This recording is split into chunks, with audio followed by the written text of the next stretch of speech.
Por que os judeus ainda não construíram o terceiro templo? Entre os curiosos de fatos místicos da Bíblia, sabe-se que o rei Salomão, filho de Davi, que construiu o primeiro templo, onde Deus se comunicava com seu povo na terra.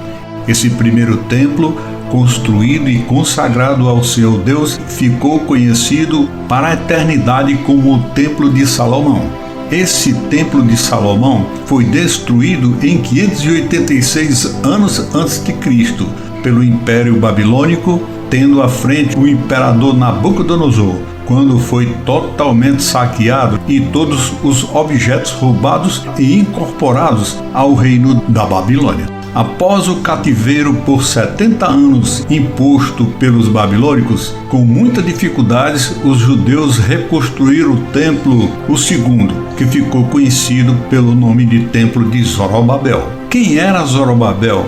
Zorobabel foi um príncipe do Judá, descendente de Davi, filho de Salatiel e neto do rei Jeoaquim, que ficou prisioneiro na Babilônia. Porém, o templo de Zorobabel também foi destruído, desta vez pelos romanos, no ano 70 depois de Cristo, onde tropas romanas, disfarçadas por peregrinos, que vinham de todas as partes do Oriente Médio, comandadas pelo general Tito, entraram e se misturaram às multidões. Pegaram os judeus em resguardo da Páscoa, no dia sagrado aos judeus, o dia do Shabá, sábado, onde nenhum judeu poderia fazer nenhuma atividade sequer. Nesse momento, a letargia do povo judeu, então os romanos cometeram a maior carnificina que se tinha visto e nunca mais se verá. Os judeus que ficaram vivos, 1.100.000, fugiram para outras nações, e 700 foram feitos prisioneiros, e em torno de 100.000 judeus foram mortos, entre eles mulheres, crianças e anciãos. Quando o general Tito entrou em Jerusalém, profanou o segundo templo e blasfemou contra o céu.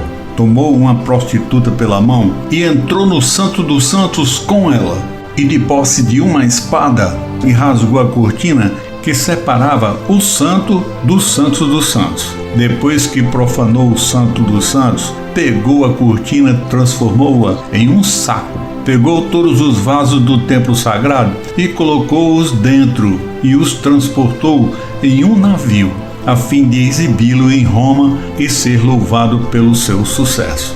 Judeus que por milhares de anos sempre pairava a ideia e nunca se apagou a chama do desejo pela construção do templo sagrado. Depois das destruições dos dois primeiros templos, porque os líderes em Israel não ainda tiveram a oportunidade de construir o terceiro templo. Os judeus acreditam que a construção do terceiro templo atende a uma profecia que está no livro de Zacarias, capítulo 6, versículos 12 e 13. E fala-lhe dizendo: assim fala o Senhor dos Exércitos, dizendo: eis aqui o homem cujo nome é Renovo. Ele brotará do seu lugar e edificará o templo do Senhor.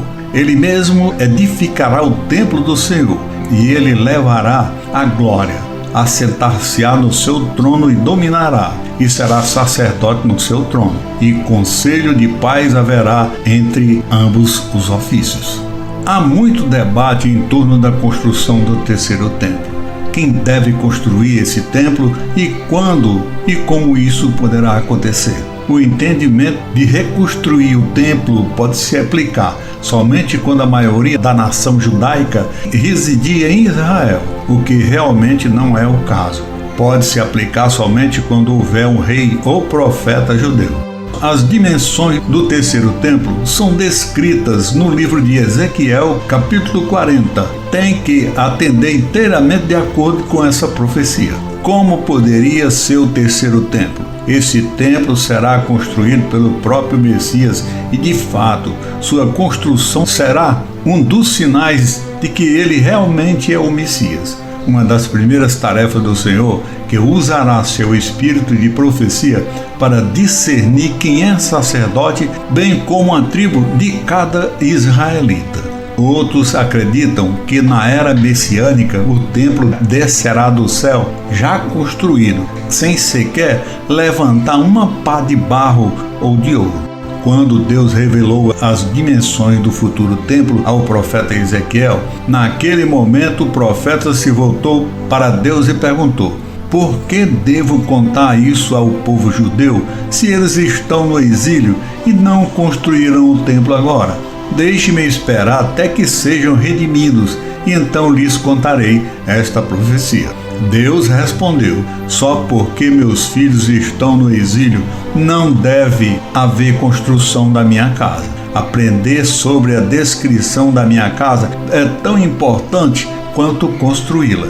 Vai e diga ao povo judeu que se ocupe em aprender sobre o templo, e por esse mérito eu considerarei.